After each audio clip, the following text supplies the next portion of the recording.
Türkü var adam. İsmini koymuştu yani isim. Gerçekten güzel bir temiz bir iz bıraktı oraya aileli gerçekten. bir yerdi. Şimdi halen biz öyle bir yer arıyoruz. Evet.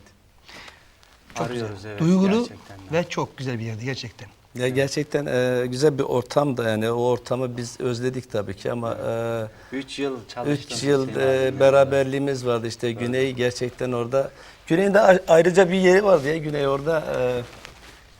Sanki yani nasıl diyeyim Güney'in olmadığı günler bazen oluyordu. Çok sağ ol. İnsanlar genelde Güney'i sorardı ya Güney nerede? Güney bizim oran bel direği gibi değil yani.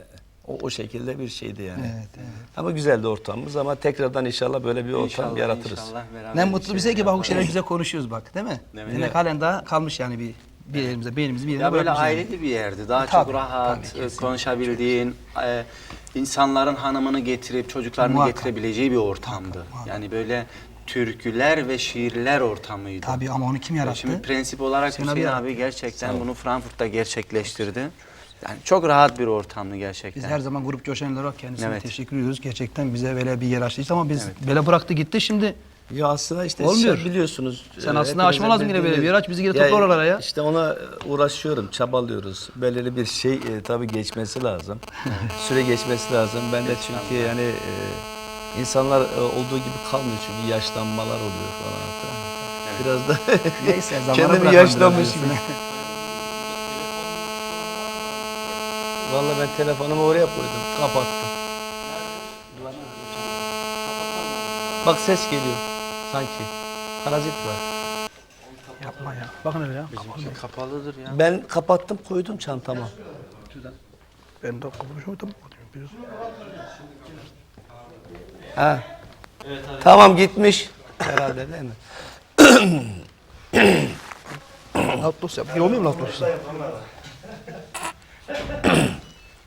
Ya Güney bir su alabilir mi? Su. Yok mu ya? Acayip boğazında şey var ya. Ha.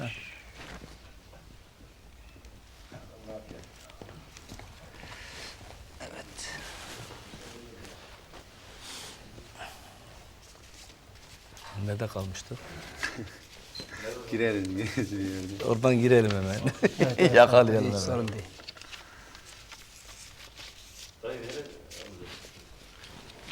Bizi götürün oralara ya. İşte ona uğraşıyorum, çabalıyoruz. Çabalıyorum. Böyle bir şey tabii geçmez. Götürün oralara ya. İşte ona uğraşıyorum, çabalıyoruz. Burada. Böyle bir şey yaratmaya. Çabalıyoruz. Ya, öyle bir şey ne? Oralara ya. İşte ona uğraşıyorum, çabalıyoruz.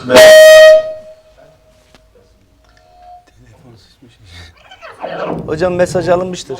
Oralara ya. İşte ona uğraşıyorum, bağlantı. Tamam. Ben onu bağlarım orada. Tamam. O laf biter bitmez gir konuşmaya. Tamam. Oldu.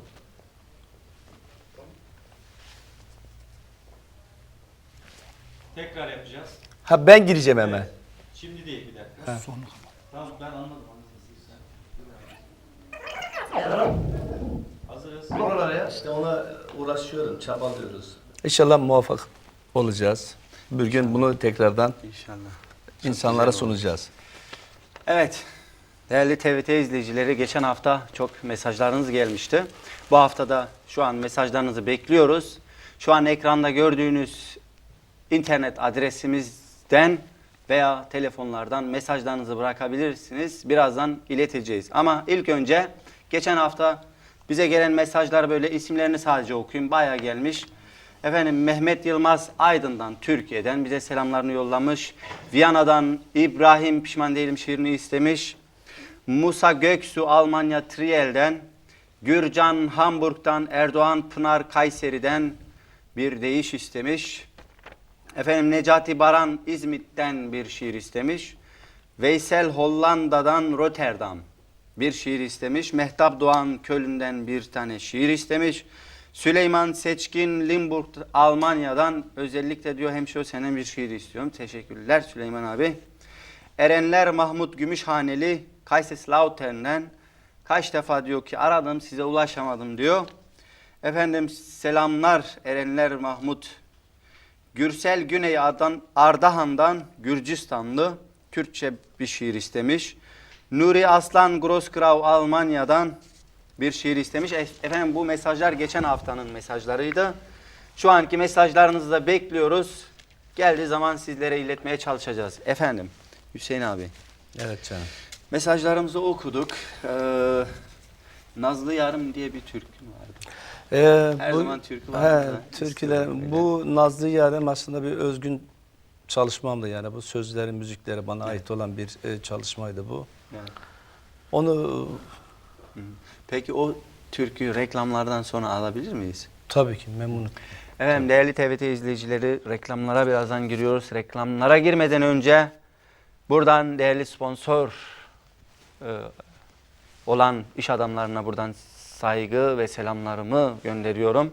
Özellikle Best Oriental Zabrükün'e buradan selam ve saygılarımı yolluyorum. Sayın Selami Kaya, oğlu Murat'a